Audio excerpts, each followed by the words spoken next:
Gente, olha, não vou enganar vocês. Fiquei um tempo para produzir esse cenário, para me produzir, porque essa edição de junho do primeirosnegros.com tá maravilhosa.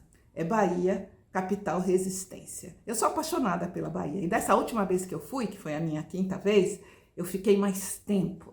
Eu fiz uma imersão, teve uma intencionalidade maior em mim. E uma das coisas que eu adoro lá é que quando você anda na rua, todo mundo te olha. Os olhares se encontram. Não é só a pessoa te olhar e não acontecer mais nada. Não. A gente se reconhece andando na rua.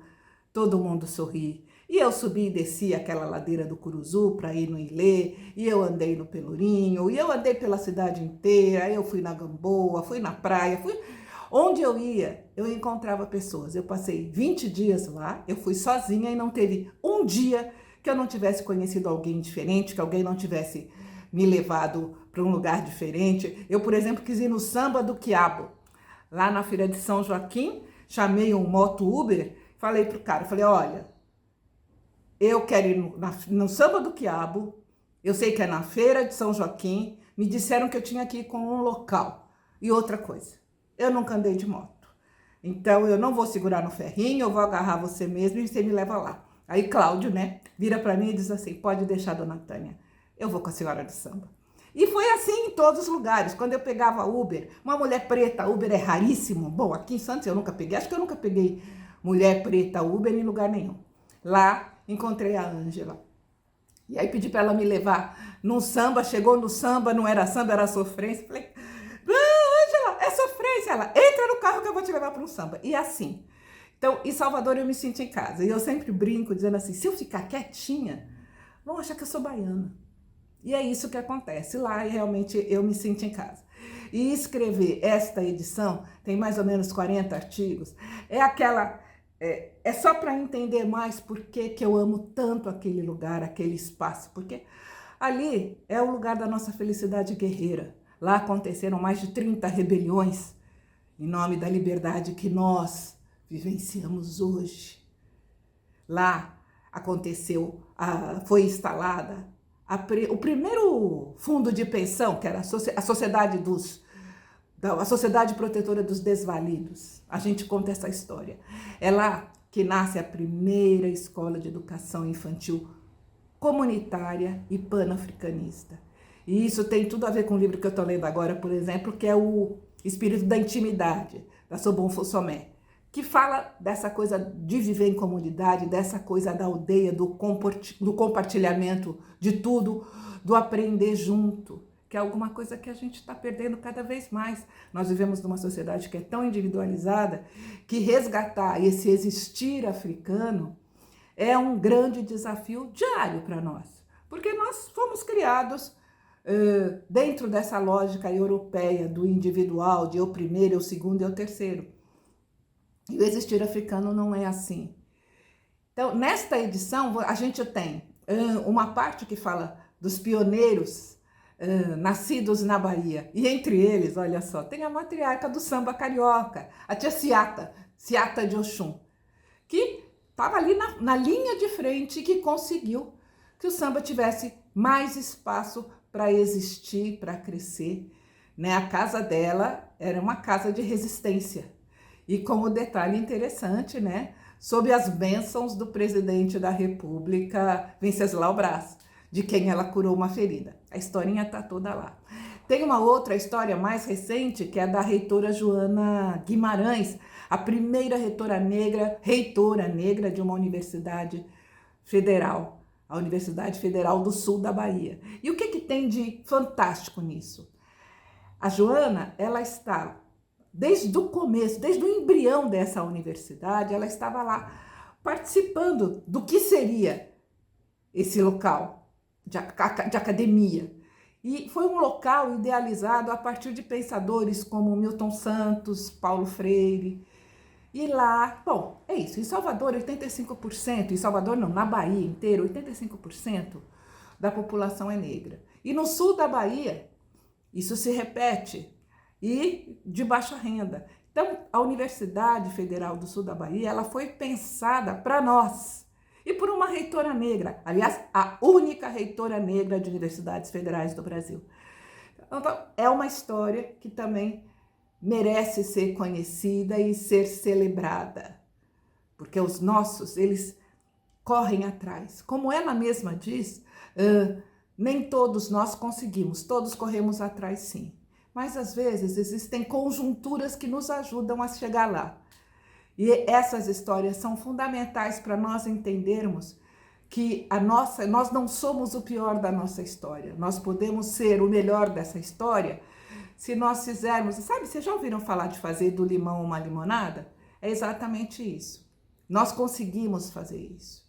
Somos todos que conseguimos? Não, porque existem os impedimentos que já estão postos para nós por conta do racismo institucional e do racismo estrutural.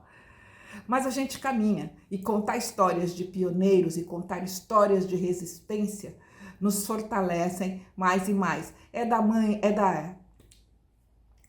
de Salvador também a história de Mãe Menininha do Cantuá, que deu o nó na igreja, porque assim, a gente ia pensar que a Igreja Católica abriu as portas para o culto aos orixás, porque, ok, claro que não, nós não podemos perder de vista que a nossa escravização foi sob as bênçãos da Igreja Católica, que nos colocou, que nos fez abrir mão dos nossos nomes, da nossa fé, da nossa família, que inventou uma história de que nós éramos selvagens. Vocês já pararam para pensar quem é selvagem e quem é civilizado? Se a gente olhar só olhando para a história do Brasil, quem é selvagem e quem é civilizado? Selvagem é aquele que é escravizado? Ou selvagem é aquele que escraviza? É aquele que rapta, aquele que mata sem piedade, aquele que chicoteia, aquele que não respeita a humanidade do outro. Quem é o selvagem e quem é o civilizado? Uma outra coisa que nessa edição a gente aborda é a questão do tambor, sagrado ou profano. Aliás, essa ideia de sagrado e profano não tem nada a ver com o que Exu nos ensina, do talvez, das possibilidades, dos vários caminhos. Essa ideia dual de ou é sagrado, ou é profano, ou é branco, ou é preto, ou é bom, ou é mal, ou é Deus, ou é diabo, isso é do Ocidente, isso é da Europa, isso não tem nada a ver com o nosso existir. As filosofias africanas contam da concepção do ser a partir do modo de conceber cada orixá. Cada orixá fala de possibilidades do humano. O bem e o mal é uma invenção. O pecado, né? O pecado, a ideia de pecado, a ideia do erro, é uma ideia europeia e tem a ver com controlar o nosso existir. Tem a ver com controlar os nossos atos, as nossas ideias. E nós temos que cuidar disso, porque cada vez mais a gente vai entrando nessa ideia do pecado, do certo e do errado, e esquece da pluralidade entre o branco e o preto. Existe uma gama de cores. Como é que a gente pode achar que ou é uma coisa ou é outra? Que é sim e não, esquecendo do talvez, esquecendo do mundo de potencialidades e de possibilidades que existem que nós podemos explorar. Eu gosto sempre de lembrar do mito do espelho, que conta que o espelho que refletia o céu na terra foi quebrado. E quando isso aconteceu, o que Oromilá diz? A partir de agora, nós só vamos, a humanidade só vai saber a verdade quando unir todos os pedaços do espelho. Ou seja, a verdade só vai aparecer para nós quando unirmos todos os pontos de vista. E quanto mais a gente pesquisa, quanto mais eu estudo, por exemplo, filosofias africanas, estudo mitologia, mais eu vou percebendo que tudo que nasce em África é apropriado pela mitologia grega, é apropriado pela Bíblia. Para mim foi um susto, de repente, ouvir um mito de Nanã, que é a ideia de que veio da terra e tem que voltar para a terra, que está na Bíblia. É o mito de Nanã. Isso porque Oxalá não estava conseguindo fazer o ser humano a partir dos 4 elementos da natureza. E aí ela veio com a ideia, olha, eu vou te emprestar o barro. Com a condição de que quando esse ser humano morrer, esse barro tem que voltar. Então, observem como tudo é apropriado e vai se transformando numa outra história.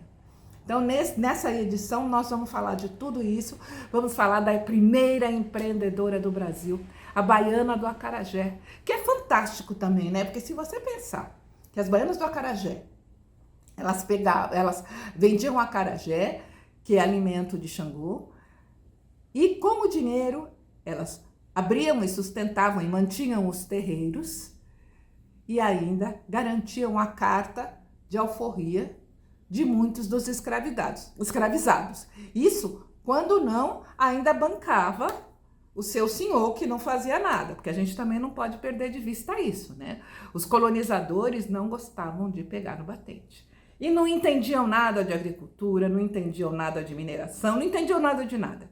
Por isso a nossa escravização, uma escravização de profissionais qualificados para garantir o Brasil que existe hoje. Se não fôssemos nós escravizados, porque o futuro é ancestral, então quando eu falo nós, eu estou falando de passado, presente e futuro, este Brasil não existiria.